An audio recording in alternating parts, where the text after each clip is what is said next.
Welcome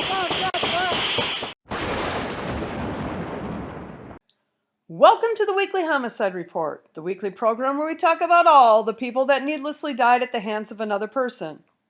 So let's take a look at this week's graph. Chicago had 22 homicides last week. This is the highest weekly total in 16 weeks. Philadelphia had 8 homicides last week. They are down 14 from where they were in 2021 at this time. Baltimore had 5 homicides. The city is averaging around 6.5 a week, so that would be considered a good week.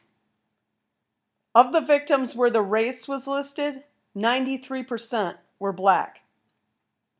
Milwaukee had 4 homicides, which falls right in line with their weekly average. They are 23 higher than they were at this time during their record-breaking 2021 year. Washington, D.C. had 4 homicides, which matches their weekly average. They have 13 less than they did at this time last year. And Minneapolis added 1 homicide. Their weekly average is 1 to 2. They're 16 less than they were at this point last year, but 5 higher than their 3-year average. There were 16 mass shootings last week. I covered a few of them. Both Chicago and Milwaukee had mass shootings in back-to-back days. The St. Louis, Missouri one was probably the only one anyone heard about, but one in Baton Rouge, Louisiana had the most victims with 11, and one in Lubbock, Texas had the most deaths with 4. The weekly average this year is closer to 13 mass shootings a week, so the 16 is on the high side in that regard, but still pretty normal. 8 children under the age of 11 and 25 between the ages of 12 and 17 were shot and killed this week. Both of these numbers are unfortunately normal. There were 27 defensive use of a firearm incidents reported. It's been over a month since we've had that many in one week, and it's good to see.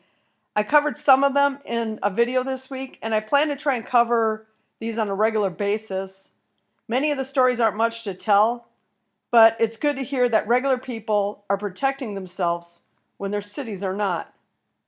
I also just wanted to thank everyone for supporting my channel. I hit 1,000 subscribers on October 26th. I posted my first video on January 6th of this year, so it took 294 days to get to that. Prior to starting this channel, I had researched how long it would take to reach that number, and my general opinion became that it would take at least 2, if not 3 years.